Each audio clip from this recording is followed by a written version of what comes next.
Hey guys, welcome back to the Stuff of Legend. My name is D'Lo, and I've got another video for you guys. This time it's about Spider-Man, and I wanted to speculate for a while, okay? So this one's not necessarily news. This one is going to be, let's have a conversation. I want to discuss with you guys the possibilities that could come with Spider-Man being in the Sonyverse if and when, more likely when, Spider-Man gets taken back to the Sonyverse and out of the MCU, or rather, what could happen if Sony allows the MCU to have Spider-Man, or at least share Spider-Man, or even, go with me, have a version of Spider-Man. So here's what my theory entails, all right? So let's start off with a little recap. And I wanted to just go with what got me here. So I saw an article by Screen Rant, and it talks about every Spider-Man iteration that has been so far. It talks about Spider-Man in the Sam Raimi universe. It talks about like the Andrew Garfield, which is also Sam Raimi, but it's a different one. There was all kinds of cool stuff. Hang on, let me see if I can pull this one up. Screen Rant Spider-Man. Spider-Man does whatever a spider can. Spins a web any size, catches thieves just like flies. Look out, here come the Spider-Man. Is he strong? All right, here, let's do this. Okay, I'm just going to go ahead and skip this. I can't even find it here. Anyway, so what it is it talks about all the animated stuff, all of the old TV shows, the movies and such. And it's a lot of fun because I've enjoyed every iteration of Spider-Man thus far. My wife does not like Tobey Maguire. She was up and down with Andrew Garfield, and Tom Holland. Everybody likes Tom Holland. It's pretty universal. It's not definitive, everybody, but most people really, really like Tom Holland's iteration. And usually the only problem with it they have is that they complain that they don't get into him being the engineer that he is, the inventor that he always has been known to be. Even though they did touch on him creating the web shooters, they got mad because Tony Stark did the upgrades on the suit. And so it kind of diminishes his inventor status by being superseded with the Tony Stark suit. Anyway, I have no problem with this, really. I like all the iterations, and all of them are still alive and well for me. What I wanted to talk about was, because Sony's going to take back Spider-Man eventually, it is their property, and Tom Holland's only allowed to be in the MCU for a certain amount of time unless Marvel can strike another deal with Sony, and Sony's willing to play ball and keep Spider-Man in the MCU. They're building a Spider-Man universe around, like Spider-Man without Spider-Man right now, but eventually he will be pulled back in there. That has been Sony's plan all along. And so the question remains, when we lose Spider-Man from the MCU and he goes back to the Sonyverse, what's going to happen? Like, is it just going to be in the Sonyverse? I mean, so many of us love Tom Holland in the MCU. We love the dynamic he has with the characters that we've seen in Infinity War, we've seen in Civil War, and so even though technically it won't die, we won't get him in the MCU. So unless they can play ball, I had an idea. What if the Spider-Verse is something that's allowed to happen? What if we can get into some of the multiverse stuff where there's not just one, but two, maybe three, four, five, six, infinite number of Spider-Men, and not even super different ones. It can basically essentially be Peter Parker in very close to the same universe. But the Sonyverse can act as the alternate universe. I mean, the MCU, I believe, is it's called World 199,999 or something like that in the MCU continuity. And then there's like there's a bunch of different worlds that you can follow with comic book storyline continuity. But the reason why they can tell different stories, like different versions of the Green Goblin, different versions with Gwen Stacy and MJ not being sequentially related as a love interest, they can do it out of order. They cannot include one of them. They can tell the story of a different, they can do Ben Riley. They can do anything they want, is because of the multiverse. So each one of these stories is not necessarily connected unless you can follow it from one story and it keeps bleeding into the next and the next and the next. There's lots of different stories. Ultimate Spider-Man is not the same as the Spectacular Spider-Man. Amazing Spider-Man is not the same as Spider-Man either. Different stories. And so It's very interesting. I would love to see. This is what I would like to see. I've one of my favorite iterations of Spider-Man has always been the '90s cartoon. I love all the stories they tell there. I love how a lot of it is centered around, there's a couple big bads that are in there. There's Wilson Fisk. There's Green Goblin. You have Venom. You've got a lot of these other villains that are major Spider-Man villains, but they serve as you know secondary villains: Scorpion, Rhino, Shocker, Mysterio, Chameleon. There's a lot of these guys that are big bads, but they're not the bosses. You know what I mean? They're not like the crime bosses that are manipulating, pulling the strings of all these other guys. I've said this before. I really want to see Spider-Man, Tom Holland Spider-Man, interact with Wilson Fisk from Netflix.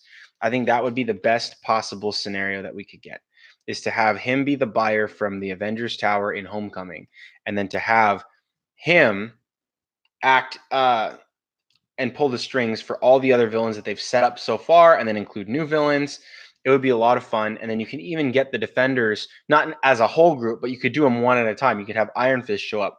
You could have Matt Murdock show up. You can have Jessica Jones show up. You could have Luke Cage show up.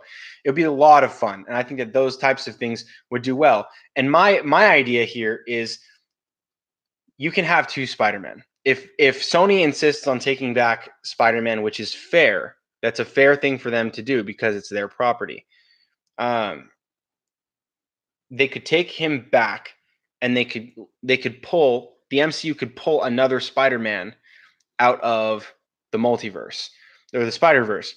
And so we could get a Spider-Man TV show. I think would do better than a Spider-Man movie, because you would have the ability to tell the friendly neighborhood stories in an episodic format.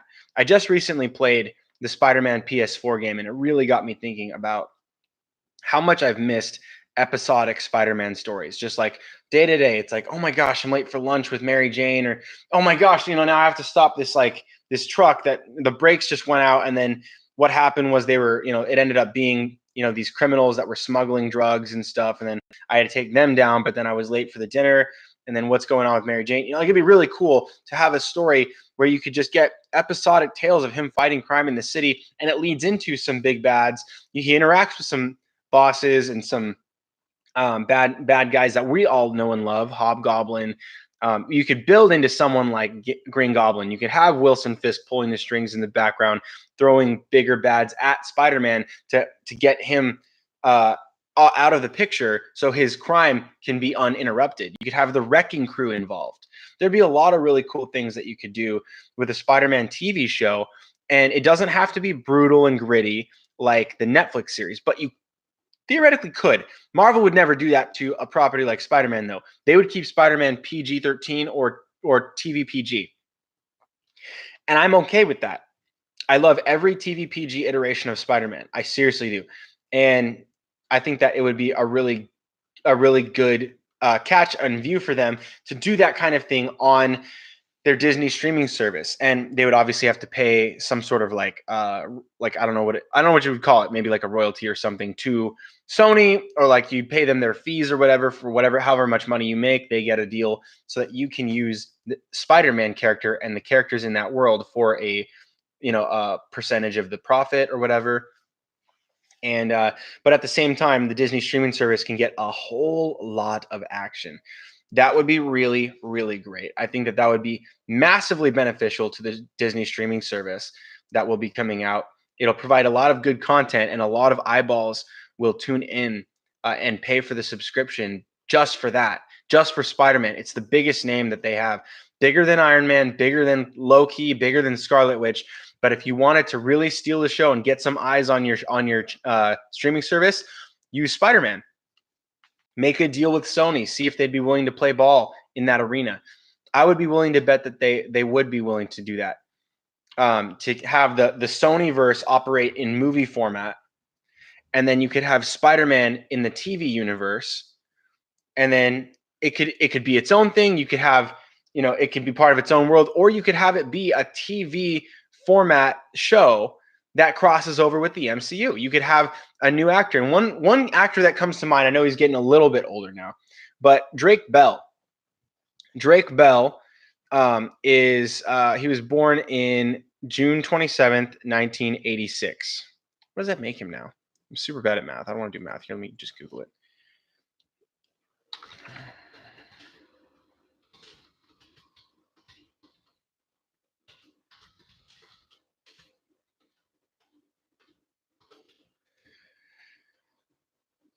1986. 32 years.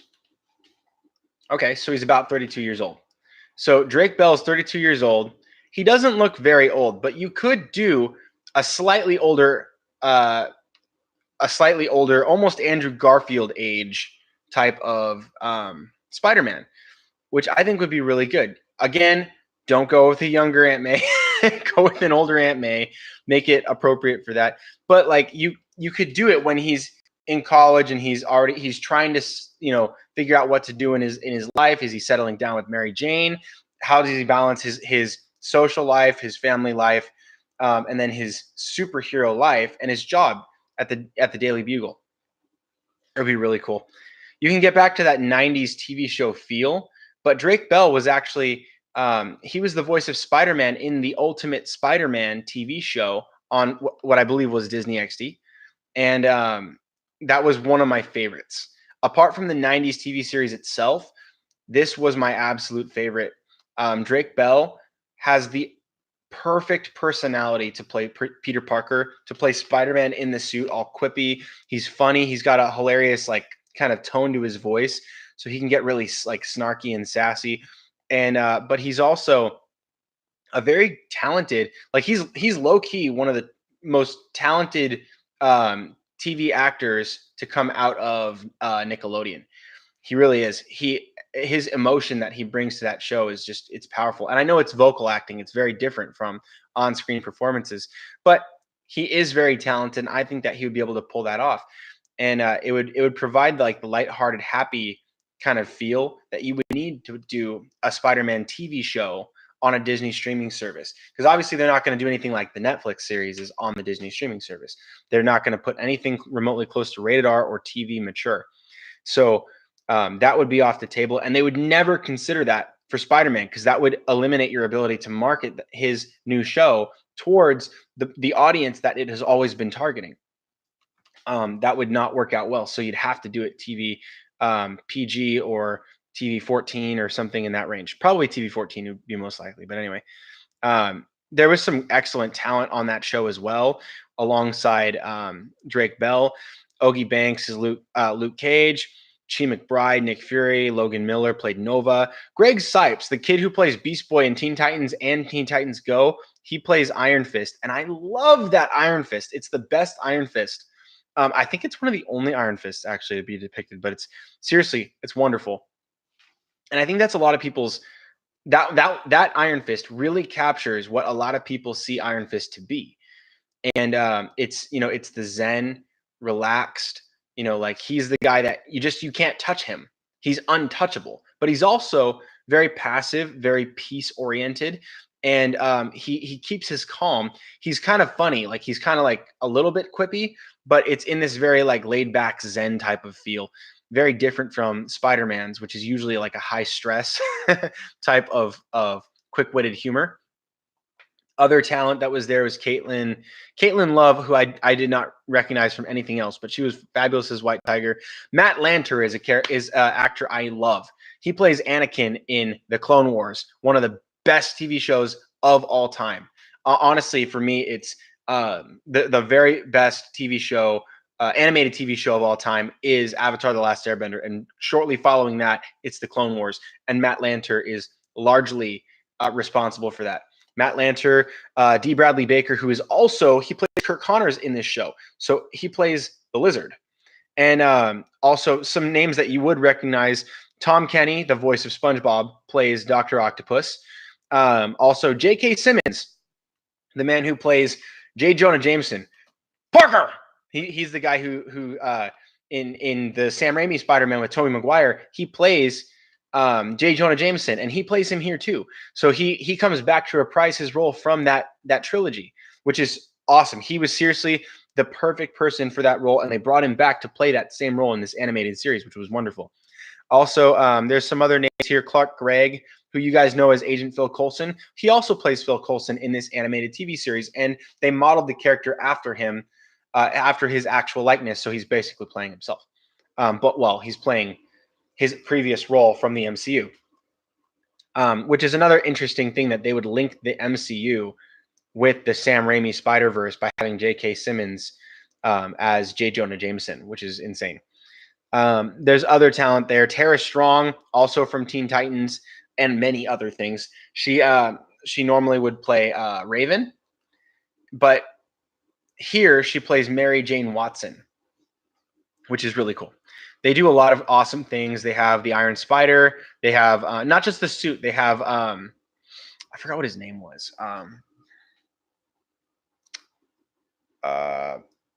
Anyway, it's the genius Asian kid that eventually becomes the Hulk. I forget what his name is. I'll remember it later. It's gonna bother me, but anyway, Hulk, Scarlet Spider. They have Stan Lee obviously makes his cameos. They have Taskmaster, Kane Marco. They have Arnim Zola. Mark Hamill plays Arnim Zola, by the way, and that is phenomenal. He's one of the better voice actors just for his work as the Joker alone. In my opinion, he stands like head and shoulders above many individuals. Not D. Bradley Baker, he's probably the best, but a lot of people. And then also they have like Kraven, Rhino, Captain America. They have Cloak. They have Clint Barton. They have Electro, Batroc, the Leaper, Triton, Iron Man. Let me see. I'm gonna find a name that you guys will probably recognize. Let me see.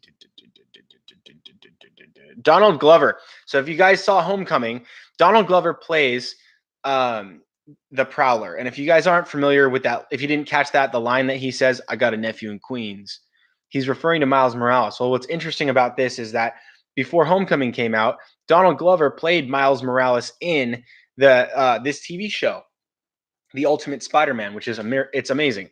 And he does a great job as Miles in the show, but he also does a great job as the Prowler, Miles's uncle in Homecoming. Then there's so many others. They have everybody. Like this show rocks. Scorpion. They have Olivia Holt plays Petra Parker, alternate universe Spider-Man or Spider-Woman, whatever. It's kind of Spider-Girl, but whatever. It's not Spider-Woman. Anyway, Terry Crews, who I love, plays Blade.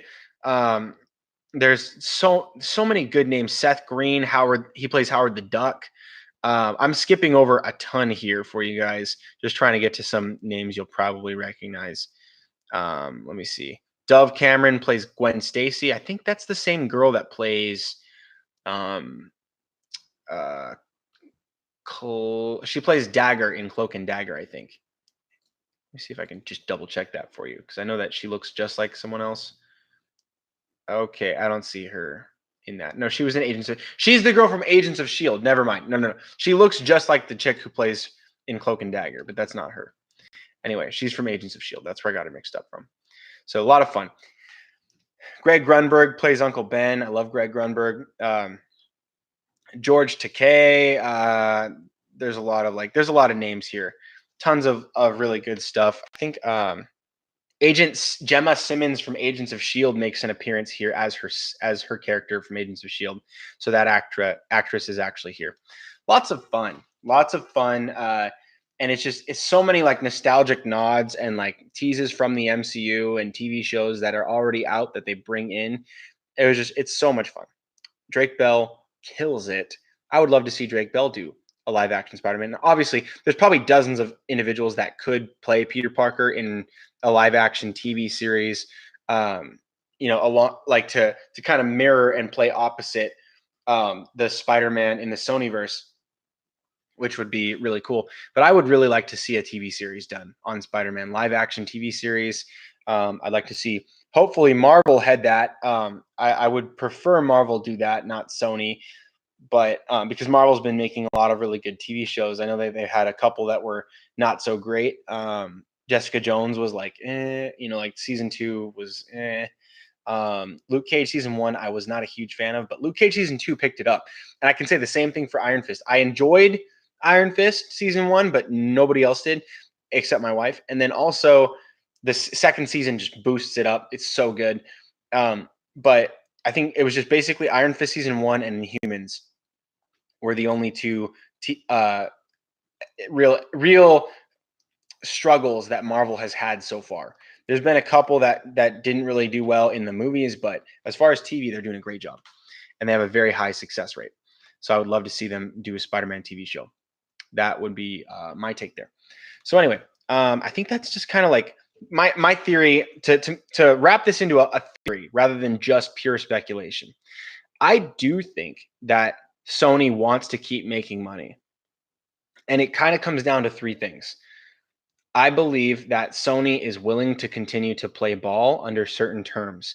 So if they can get those certain terms, if they can make a certain amount of money, I know that they're going to take Tom Holland back at some point, but I would be willing to bet that they're willing to make a deal to share Tom Holland back and forth between MCU when needed, and also within his Sonyverse. I don't think you'll see them at the same time, like him being here, him being there. I think they're going to try to keep those separate. However, I'll share you. Hey, Zachy. I was talking about Spider-Man, one of our favorite things.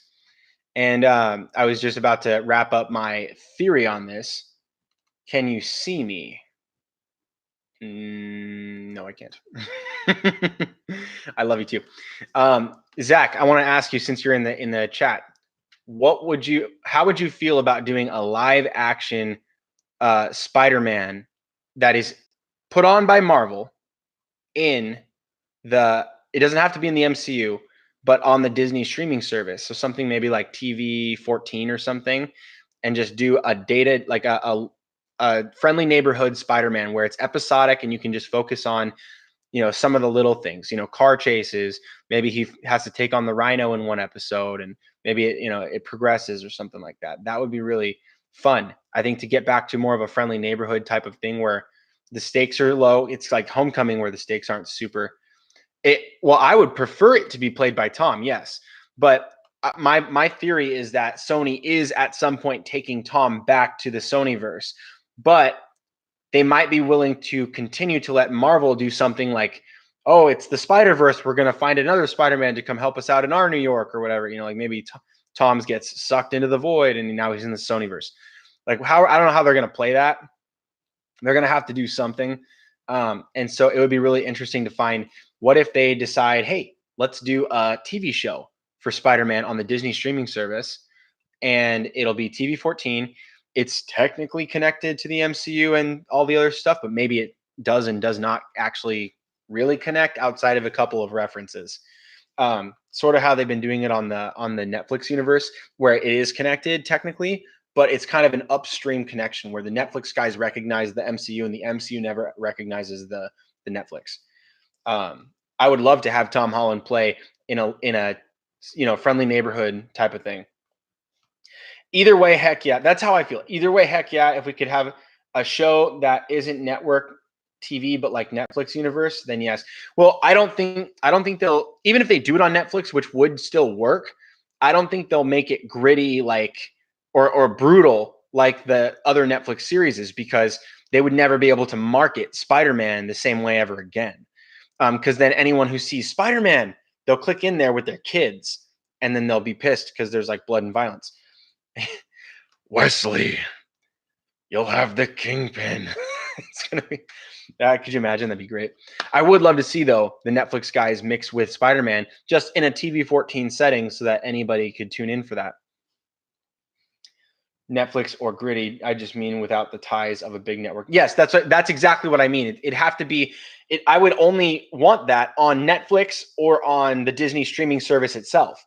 And I think those are the only two ways that they would want to go that route, because that would also allow Sony to have some sort of income based on the success of the Disney streaming service, which they, I'm sure, anticipate to be wildly successful. Yes, and I want 3 seasons a year. Make it 4. Make it 5. I want some Spider-Man. And I'm gonna have you over on my channel. We're gonna continue this type of a conversation in person. For anyone who's listening, he's gonna be one of my next bro talks. My buddy Zach.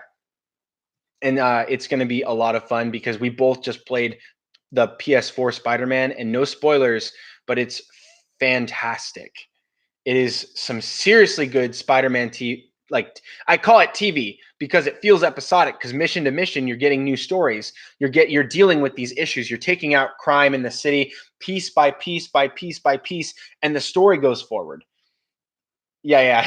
The our bro talk will be spoiler alert for Spider-Man on PS4, the game. And yes, it is gold. It is pure gold. And that's what got me on this rabbit trail of thought, was that I want episodic Spider-Man. Like I don't want another big movie. We've got tons of golden movies for Spider-Man, which I do want more Spider-Man movies. But what I really, really want, what my heart wants, is more episodic Spider-Man. I want I want to see Spider-Man in his daily struggles.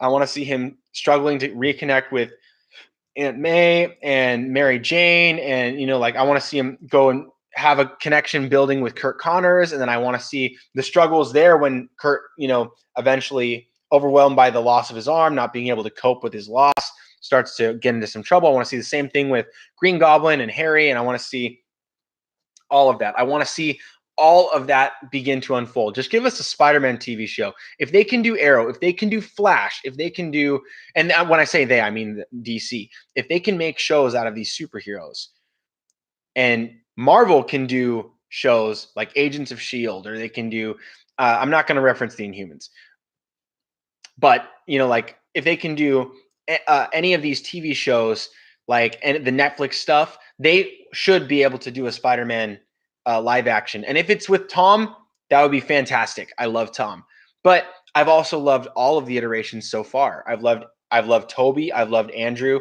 I've loved Tom, and playing Spider-Man on PS4 reminded me of the fact that I've actually genuinely loved every single Spider-Man iteration I've ever seen. I've never not liked one, including the old TV shows and including the games. I've always loved them. I've loved every single one, including Drake Bell and the Ultimate Spider-Man, which was fantastic. That was one of my favorites. And the PS4 game is magnificent, even though it's like it's the new graphics, which look really, really good. But like it tricks your eyes because you can tell it's not a real person, even though it looks like a real person. So it's got that weird like uh, misty kind of like feeling in your brain. You're like, this is a person, this is not a person, this is a person. You still fall in love with this character very shortly into the story, and all the characters all throughout are told so well. Spider-Man is born and bred for episodic storytelling. His stories are fleshed out so nicely with the relationships he has with his villains. Like if you talk about the Lizard or Green Goblin, or you talk about Doctor Octopus, or you talk about you could even talk about his relationship to say Miles, and then you can talk about the Prowler, you can talk about the Kingpin, you can talk about any of these guys, even J. Jonah Jameson, his boss, who is technically an enemy and a friend.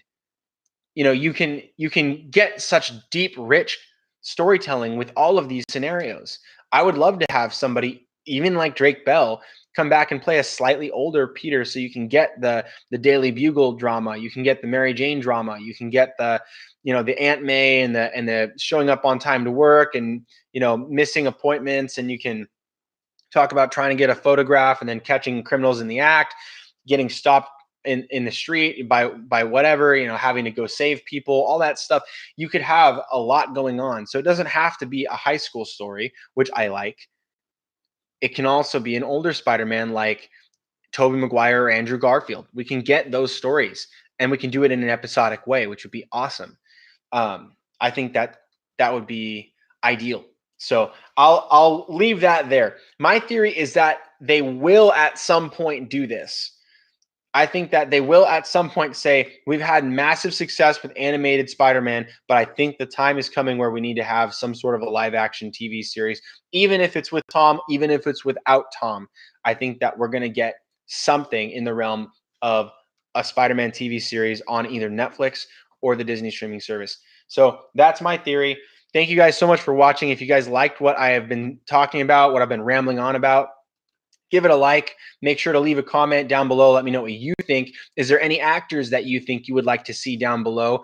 Do you agree with me about Drake Bell, or would you rather see Tom? Would you rather see a different person? Is there someone you see that I haven't perceived that would be perfect for this role? Let me know down below. Also, if you haven't, please subscribe to the channel, because that is very encouraging to me, but it also makes sure that you don't miss a thing, and turn on notifications so you know when I'm going live next time.